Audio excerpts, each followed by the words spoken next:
Hi, hi, and welcome to Heroic Journey. Today I'm going to talk about Megadungeons and how they don't really seem to exist in some ways in the superhero world. I've been sort of thinking about this for a while, in part because I've been talking with Benoist Bois, who I think it actually probably Benoit Penal, but I'm not good at my French, even though I play an 8th century French character. Oh well, darn. But he was working on his Mega Dungeon, and I've been reading and interacting with him on occasion. So it's kind of fun because I like first edition AD&D. I've also had some Mega Dungeon building experience myself, where I was working on a personal project, having things like that. And one of the things that sort of struck me about it is that there doesn't seem to be a Mega Dungeon for the superhero universe. At least that's what I first thought. There are some cases where you can run into things that eventually you could explore in a Mega Dungeon style, which is where you take characters, you go in, you clean out a section or a couple of areas, deal with an issue or two, and then pull back. That doesn't really happen very much in the superhero universe.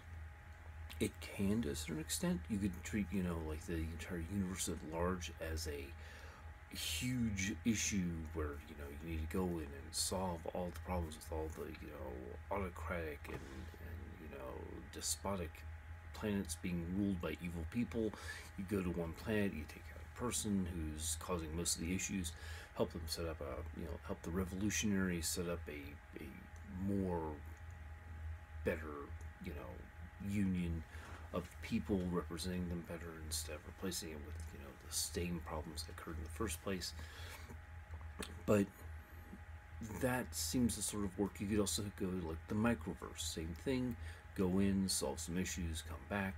So transporting to other places in time seems to sort of be the place where you go for a Mega Dungeon. But it doesn't feel the same. It's not the same sort of situation. I want to try to recreate that inside superhero universe. So one of the things I was doing was looking over my stuff, and I had an alternate future where the superheroes lost an important battle in the main universe where I've been having my role playing campaign run. This was sort of a side adventure for everyone. I sort of wanted to do some of the things you have in Dungeons and Dragons that you don't have in a superhero world without a lot of pre-building. Um, and that's something that really Gary had an advantage in that he'd been running a campaign for a long time before he was sort of riding the bicycle of playing a role-playing game and building on it at the same time. And all these rules then sort of came from that experience and input, and he had the huge selection of encyclopedias he was referencing. So all this was really a very much different time period, and when he built and did things, it was much more interesting and sort of carving the way and building the path was just incredible for people, and it's a good thing. The superhero role-playing games, however, sort of branched off from that. If you think about it, it was, hey, we've got this thing to do, we like role-playing games, but it's not the same in a lot of ways. In some ways, superheroes typically don't form an army and hold land and things like this. They might have territories like Batman's Gotham, Superman's Metropolis, but these are just as much adventure areas. They have criminals, they solve problems, they've got their romantic interests as well. It's never quite a adventure in a town scenario than an adventure in the wilderness, sort of going exploring thing. It does in some campaigns, I'm sure, but not quite often as I'd like. The other thing is that I sort of it's difficult to place one there because I mean we're talking about the our home planet Earth, where most superhero campaigns are based. There's a rule of law in most places. It's if you're going to be in the United States, you can expect probably help from the cops, and and hopefully they'll help you. It won't be an issue, and the good guys will win the end. And part of the Comics Code Authority is that the cops are the good guys, essentially, when it gets down to it. The judges, the cops, the political officials, they're all supposed to be pretty much on the same side as a superhero.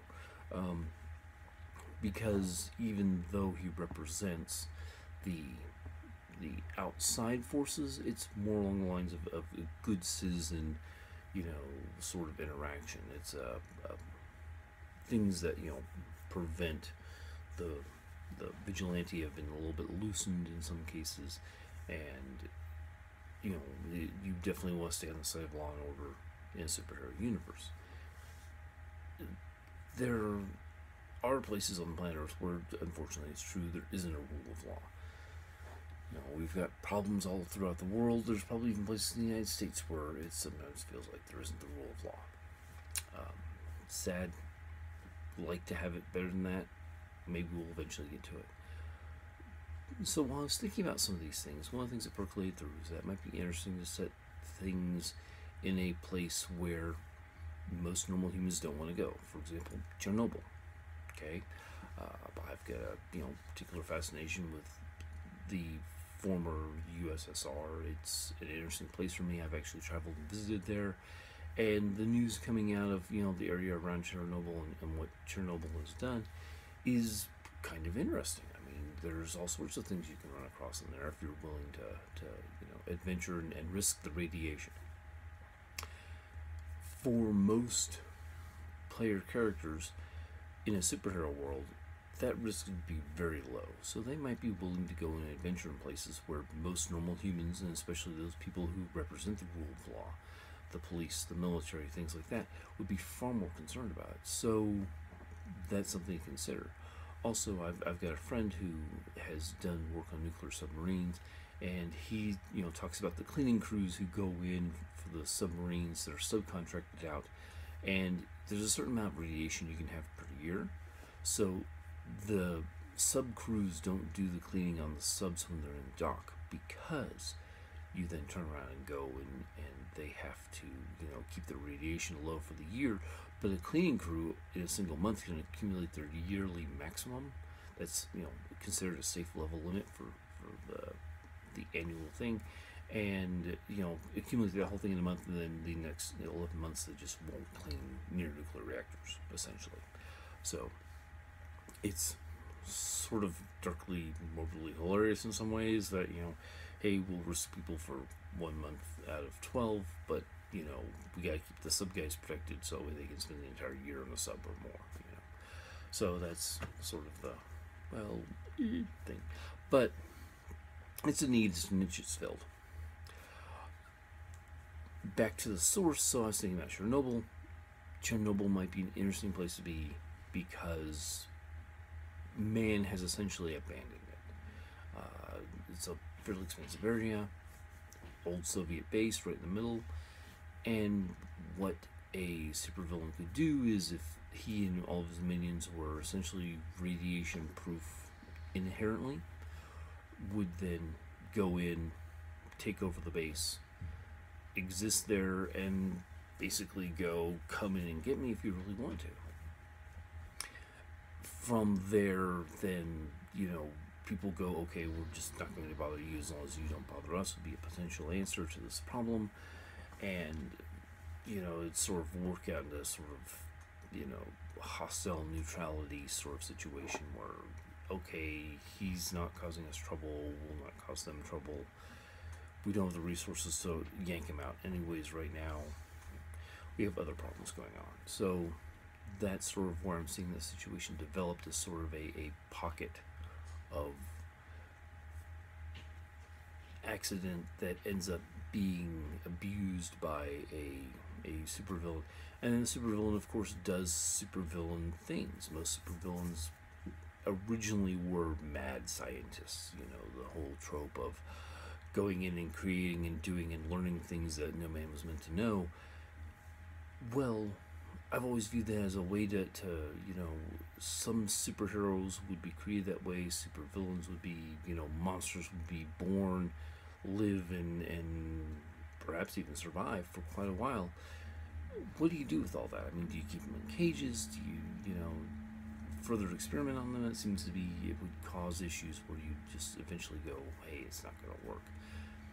So just releasing all the monsters, one at a time, sort of creating its own sort of environment around it, and you start looking at it, you start seeing elements that can be used in a particular case or scenario.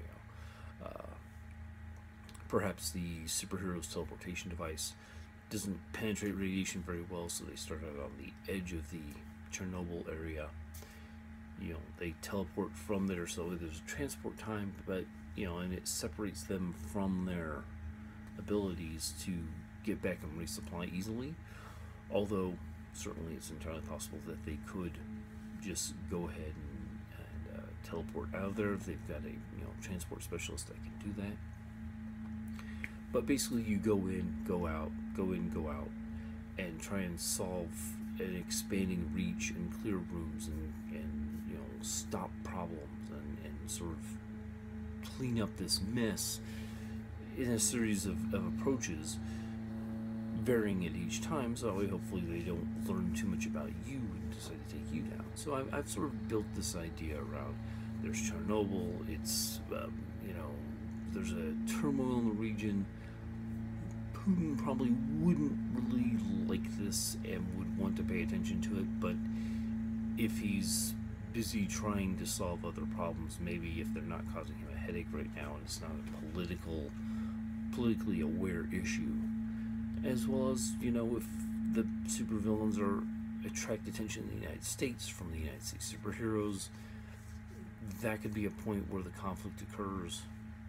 It's a whole big political mess and ball of wax, and maybe there's promises of technology and science advancements and things that the Russians would be interested in that could potentially help them on a large scale.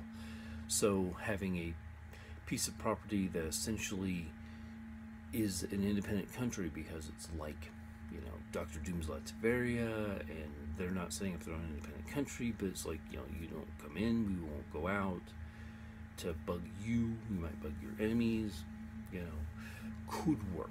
It could be a problem that could be solved. And in addition, if somebody, for example, if there is a worldwide Avengers unit, they may, if they come knocking on Putin's door, Putin could turn around and go, oh, you don't want to bother me, it's these guys. And, have another level of cover and protection for himself, and goes, I'm a political person, sorry, can't really help me or hurt me, so why don't you go play with these people? Might work. Depends upon how you view things and what sort of political, social expectations you have. Personally, I don't think the Russians are bad people. I don't think that they're necessarily wholly good either, like anybody else. It runs a whole gamut of things. Americans, good, bad, and different. We got them all. Russians, good, bad, different. They got them all. Meet them on your personal level. Can be great. Political level, sometimes people have goals that are incompatible, and it can cause us issues on a global scale. It happens. But that's sort of the whole background concept idea behind my mega dungeon for, the superheroes world, is that basically supervillain came in, was making some waves, had needed to hide someplace.